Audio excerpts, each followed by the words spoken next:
નમસ્તે બાળ દોસ્તો, ડીકે એજ્યુકેશન ચેનલમાં આપનું સ્વાગત છે.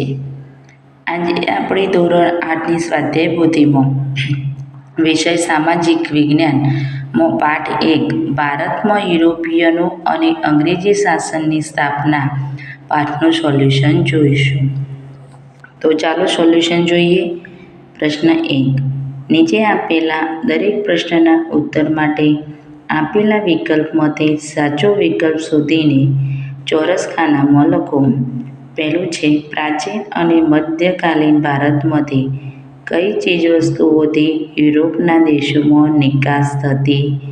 તો સુતરાઉ કાપડ, રેશમી કાપડ, મરી મસાલા તેજાના, ત્રીજું છે ગળી અને સુરોખાર, અને ચોથું છે ઉપરયુક્ત તમામ. તો જવાબ આવશે ડી, ઉપરયુક્ત તમામ.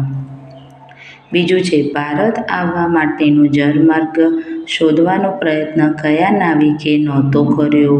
તો એમાં છે કોલંબસ, બીમાં છે વાસ્કો દ ગામા, સીમાં છે બાર્થોલોમ્યુ ડાયસ અને ડીમાં છે પ્રિન્સ હેનરી.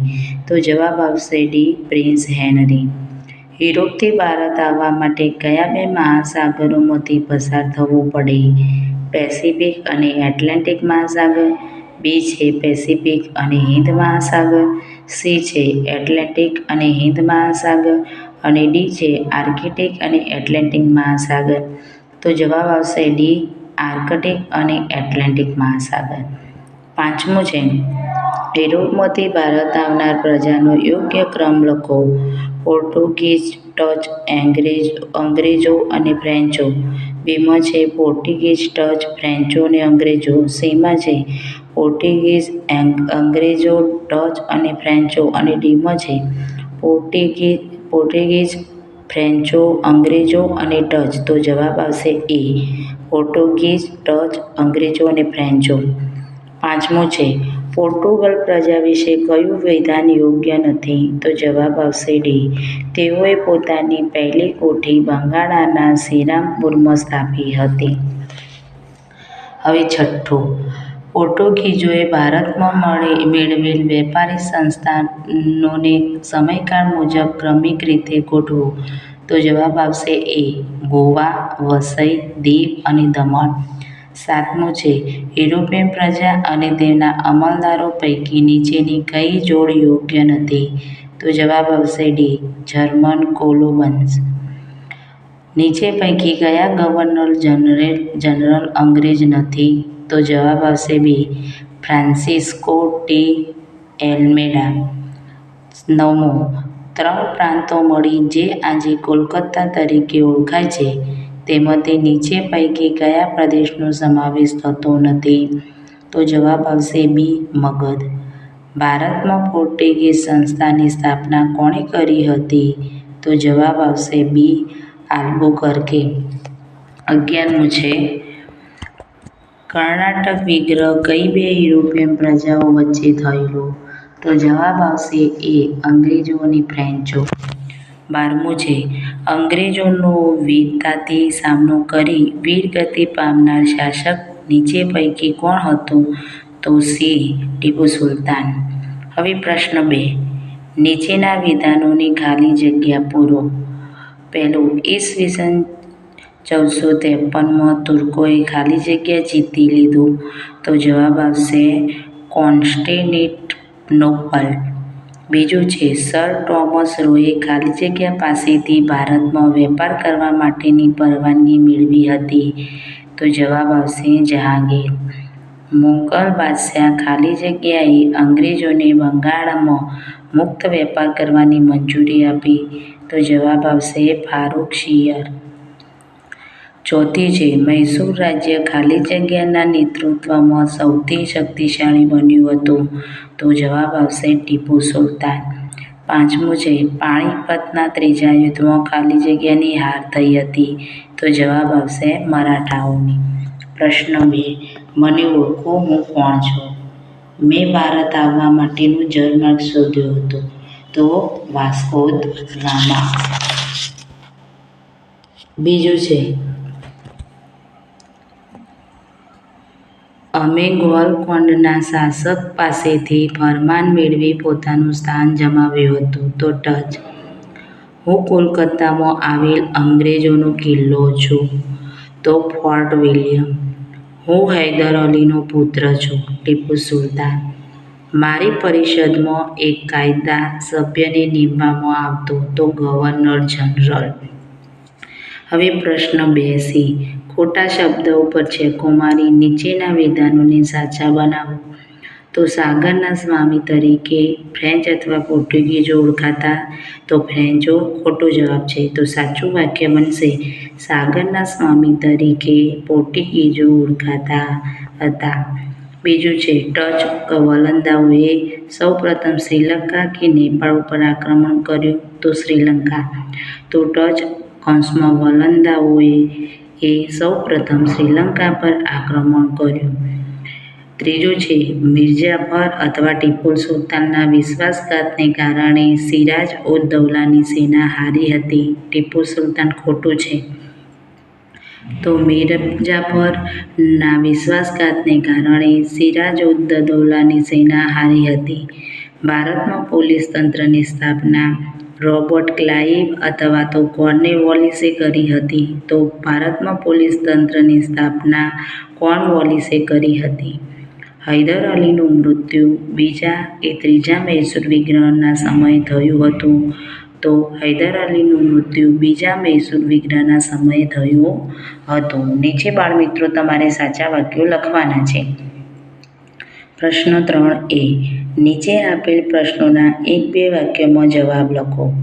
યુરોપના દેશોમાં ભારતની કઈ કઈ ચીજવસ્તુઓની માંગ હતી? તો યુરોપના દેશોમાં સુતરાઉ કાપડ, રેશમી કાપડ, મરી મસાલા, તેજાના, ગળી, સુરુખાર, ઇમારતી લાકડા, અફીણ વગેરે ચીજવસ્તુઓની માંગ હતી. વાસ્કો દ ગામા કાલિકટ બંદરે ઉતર્યો ત્યારે ત્યાં કયા રાજાનું શાસન હતું?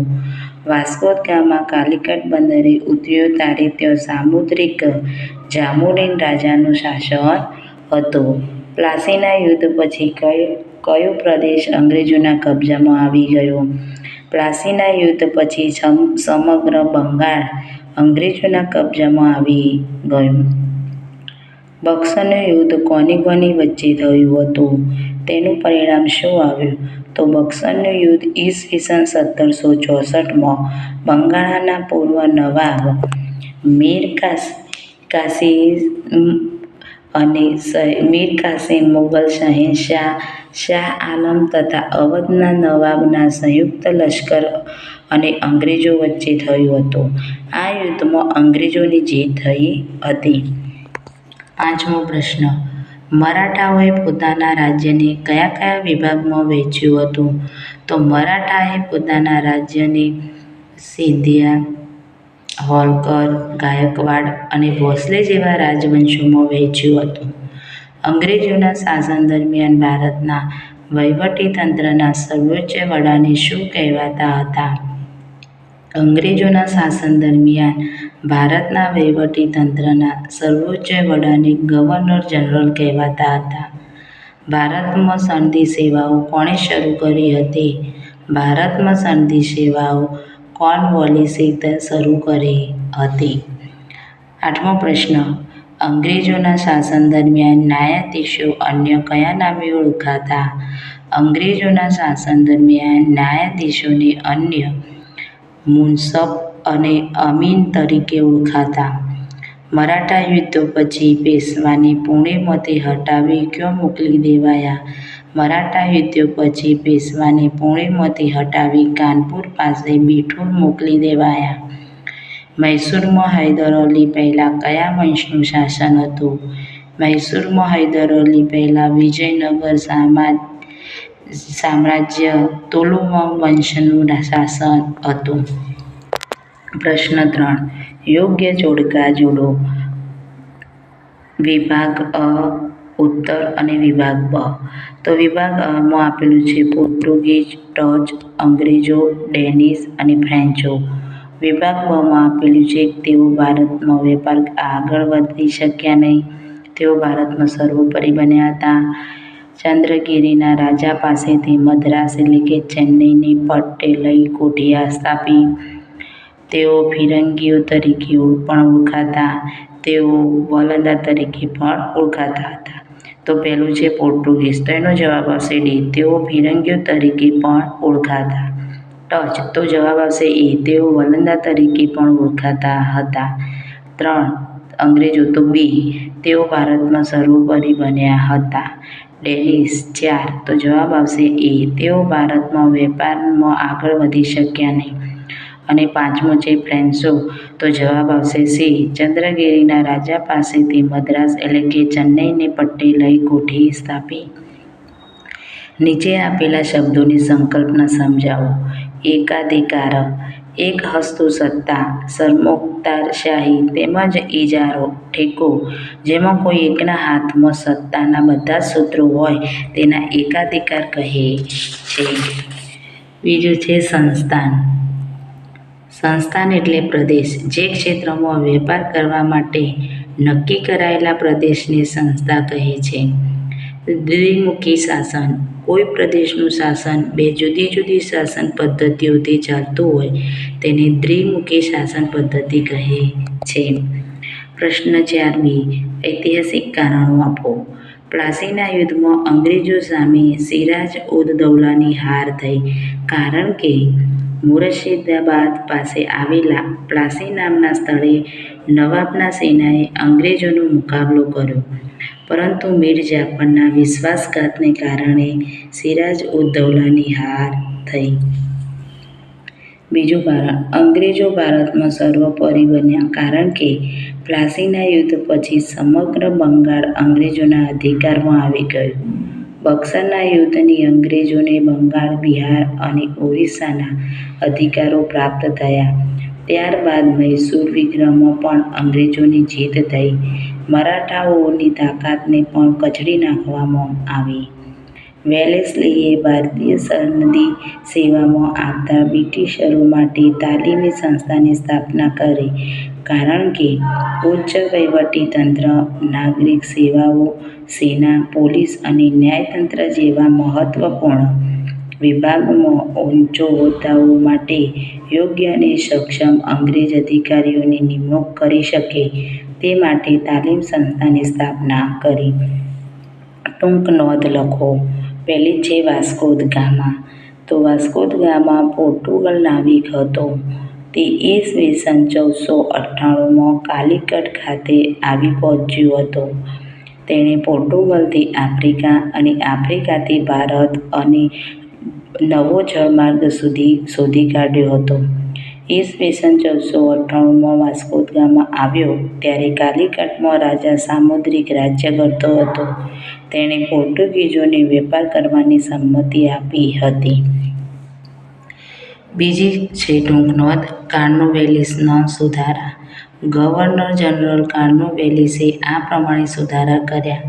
કંપનીને બાહોશ અમલદારી મળી રહે તે માટે તેણે ભારતમાં સંધિ સેવાઓ શરૂ કરી. તેણે કંપનીના કર્મચારીઓને વેપાર પર પ્રતિબંધ મૂકી ભ્રષ્ટાચાર વિરુદ્ધ નિયંત્રણો મૂક્યા.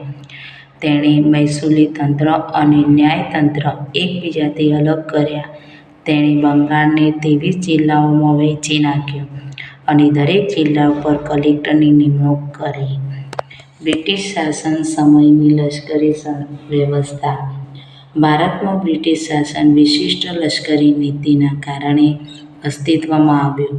તેનું લક્ષ્ય ભારત જીતવાનું તેમજ ભારતના આંતરિક વિદ્રોહોને દબાવવાનું અને બ્રિટિશ ભારત સામ્રાજ્યનો વિકાસ કરવાનું હતું.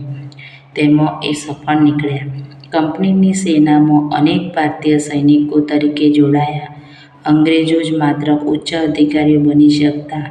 ભારતીયો લશ્કરમાં સુબેદારથી ઊંચો હોદ્દો ધરાવી શકતા નહીં.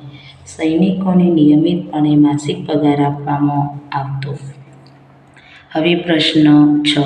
નીચે આપેલા શબ્દચોરસમાં ભારતમાં આવેલી યુરોપિયન પ્રજાઓ, અંગ્રેજો દ્વારા લડાયેલ યુદ્ધો અને ગવર્નર જનરલના નામ શોધીને લખો. તો પહેલાં આપણે યુરોપિયન પ્રજાઓ જોઈશું. તો ફ્રેન્ચ, અહીંયા લખેલ છે પોર્ટુગીઝ, ડચ, અંગ્રેજો, બરાબર. હવે છે યુદ્ધો. તો પ્લાસીનું યુદ્ધ, કર્ણાટક વિગ્રહો અને બક્સરનું યુદ્ધ. પછી છે ગવર્નર જનરલ, તો હેસ્ટિંગ્સ અને કોર્નવાલિસ.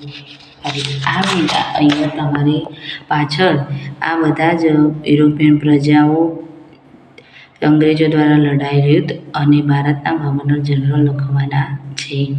બાળ મિત્રો, જો તમને આ વિડીયો પસંદ આવ્યો હોય તો લાઈક, શેર અને સબસ્ક્રાઈબ કરવાનું ભૂલતા નહીં. જો તમે સબસ્ક્રાઈબ કરશો તો પછીના વિડીયો તમે સૌથી પહેલાં જોઈ શકશો.